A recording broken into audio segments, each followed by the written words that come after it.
Hi guys, I'll be really brief. So I wasn't able to get to a little section on the outline about education, and one of the things that I wanted to discuss was um, the playwright herself, Margaret Edson, and the kinds of things that she says about education, and also the things that she exemplifies with her life. Um, the general, well, he used to be a generalist in our department. He's very unfortunately for our students leaving us. But one of the generalists in our department, Craig Fleming, who's sort of always been a mentor of mine, worked for South Coast Repertory, which is a local professional equity theater, where the West Coast production was mounted, and got to hang out and speak extensively with Margaret Edson. This play won the Pulitzer Prize for Drama, and then Edson never wrote another one. She went back to teaching little children. She says, "The thing I love most is teaching reading." And she doesn't mean reading in the intellectual way that her character, Dr. Vivian Baring, would analyze a poem.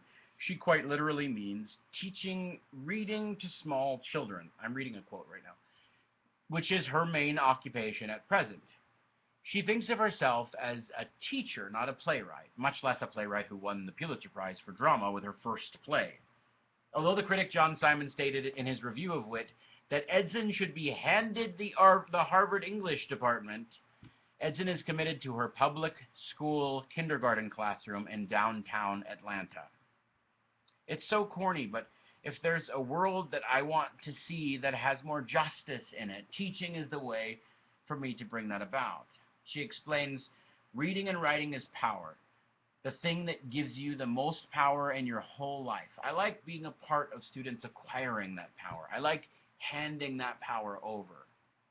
The irony is not lost on Edson that she's the opposite of the character she created, a woman who sees the intellectual value in education, but less so its human aspects.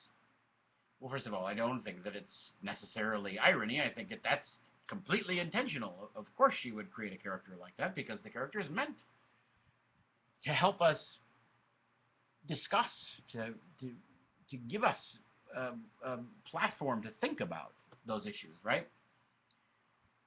I don't want to get super partisan, but there are really polarizing views about education and the value of education, and what we owe to one another.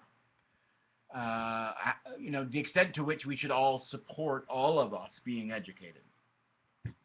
Of course, as I've said already, I believe that the strength of any education, really, but in particular the kind of education that you guys are getting, it's not necessarily that you learn a vocational skill, or that you have this sort of data that's put into your brains that you can regurgitate.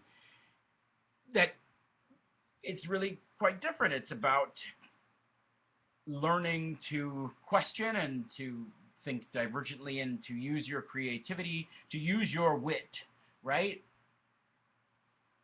To attack the world rhetorically and emotionally and in terms of human contact. So there are very polarizing views about how much we should all contribute in order to make that happen for all of us. But I think that this play, given that it's written by this playwright, I think there's a potential for us to think about this issue, especially in relation to the last play, In the Blood. I don't know about you guys, but I have always had issues with success, how much money you make, how successful you are. I am not a teacher because I am this wonderful, magnanimous person. I'm a teacher because I like the job. I like spending time with my kids in the summer. I really enjoy hearing myself speak. None of it is particularly, I think, anything that I would want to brag about. I like it. I like that occasionally I make someone feel better or improve their lives in some way. I like that. It's better, I think, than being a corporate attorney for me. But I'm not very giving myself. And yet, I do think that the the fact that we are, especially in our American culture, right, and to go back to the shape of things, right, that our religion is wealth and beauty and fame. I do think that we are, we are all of us, just sort of attacked from within by this need to succeed, to have, to acquire. And that can be different things for different people: beauty, strength, power, money, whatever it is.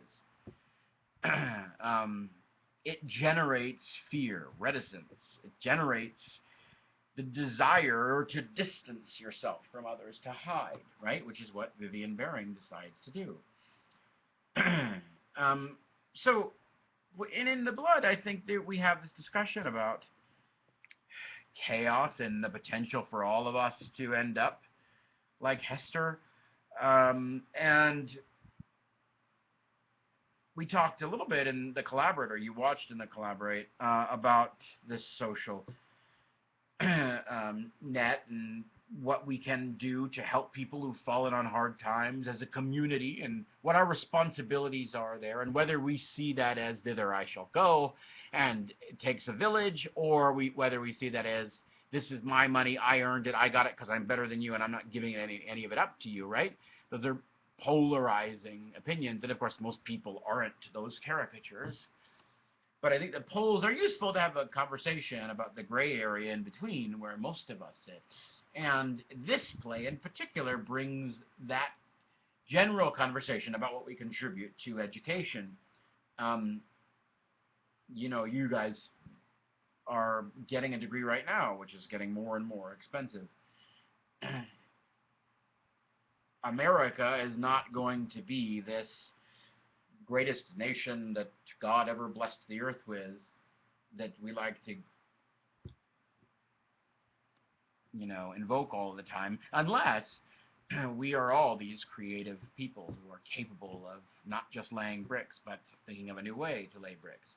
And that'll only happen if we continue to support education and to support arts in education.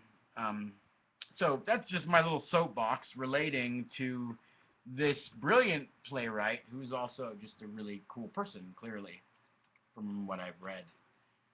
I think that was, there's a great speech. Let's see if I can find it. There's a great speech relating to education and academia, and kind of like the pillar of academia, and the way that Vivian uses academia to kind of, distance herself from people, to put herself on a different plane so she doesn't have to deal with all these things that frighten her, right? There's a great speech from one of my favorite radio personalities. It's one of my favorite radio shows is Radiolab, and one of the hosts is Rod Krolwich. And this is a commencement speech that he gave at Caltech. I just want to read a little bit of it to it because it's apropos. Sir Isaac Newton, when asked, "Why did you make the Principia Mathematica, your earth-shaking book about gravity and laws of motion, so impossibly hard to read?" he said, "Well, I considered writing a popular version that people might understand, but," and I'm quoting Newton here, "to avoid being baited by little smatterers in mathematics, he intentionally wrote a book in dense scholarly Latin with lots of math so that only scholars could follow." Unlike Newton, Galileo wanted to tell people what was on his mind. Unlike Newton, he thought that people could understand him, and that's why he got in so much trouble. He wrote the dialogues in Italian for a mass audience. So because Galileo's book was so easy to read and such a page-turner, it so threatened the established order that Galileo, as you know, was put under house arrest. And it wasn't just the science that was alarming. I think it was the power of his storytelling. This commencement speech goes on. It's long. I won't read the whole thing here. But it's about making science sentimental, feeding it with metaphor, with emotion and narrative, so that the common man can share in it.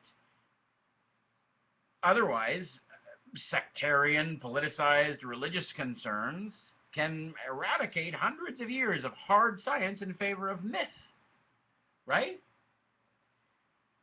I think this says a lot about this play, about Vivian, about what she discovered about herself, as Nick put it, but also about the theater. I think we shouldn't dumb down the theater. I think that a lot of you, your response to this play was, the language I didn't understand. And I've said it here several times, I hate this reflexive theater artist tendency to,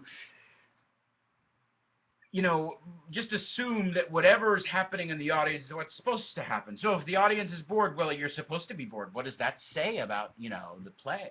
No, sometimes it's just a shitty play, so I'm bored, right?